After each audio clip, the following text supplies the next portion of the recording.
الحكمة من الوقوف بعرفة. بسم الله والحمد لله وصلى الله وسلم على رسول الله. عرفة أرض واسعة جدا، ويقال لها عرفة وعرفات.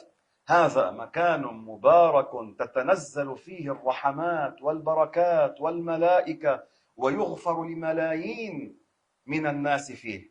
سميت بذلك عند فرضية الحج على سيدنا إبراهيم عليه السلام. حين فرض الحج على نبي الله إبراهيم، جاء جبريل عليه السلام وعلمه كيف يؤدي مناسك الحج، وقال له بعد ذلك: عرفت؟ قال: عرفت. فعرفت هذه الناحية بعرفة وعرفات. وهنا نذكر الحكم من الوقوف في هذا المكان المبارك. أولا، تتحرى فعل الطاعات عندما يكون الوقت واسعا أو ضيقا.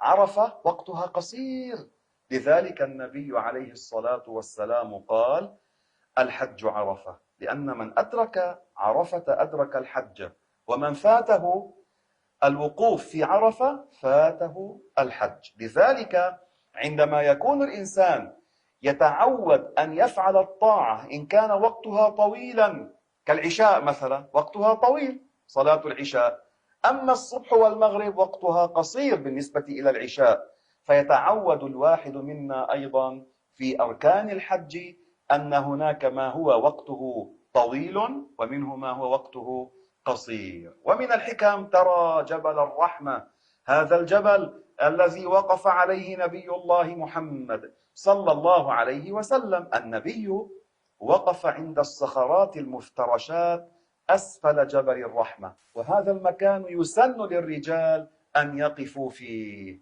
ويا أحبابي، من الحكم نتذكر أن نكون منهم آمين، أن نعتق، ففي مثل هذا اليوم يعتق ما لا يعتق في غيره من الأيام. نعم يا أحباب، هذا اليوم هو أفضل أيام السنة. وماذا يذكرنا؟ يذكرنا بمواقف يوم القيامة. نعم، البعث، خروج الناس من القبور، الحشر، الحساب، أخذ الكتب. هذا الموقف الذي فيه ملايين الناس، مئات الآلاف من الناس، يذكرك بيوم القيامة. وفيه أيضا الجمع بين الليل والنهار. الذي وقف في عرفة عند الشافعية يسن له أن يكون قبل غروب شمس يوم 9 من ذي الحجة، تغرب الشمس وأنت في هذا الموقف، فتتذكر بهاتين الآيتين اللتين من آيات الله، الليل والنهار، فتستدل على وجود الخالق تبارك وتعالى. لا تسبوا الدهر فإني أنا الدهر أقلب ليله ونهاره، هكذا جاء في الحديث القدسي: أنا خالق الدهر، هذا معناه، أقلب ليله ونهاره. ثم يخرج الناس بعد ذلك إلى مزدلفة، ثم إلى منى. هذا ماذا يذكرنا؟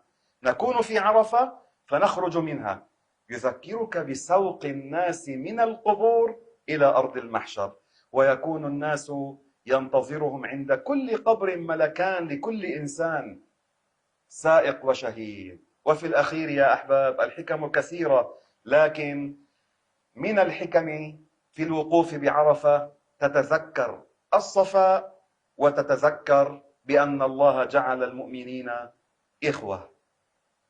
رزقني الله وإياكم الحج والعمرة والزيارة.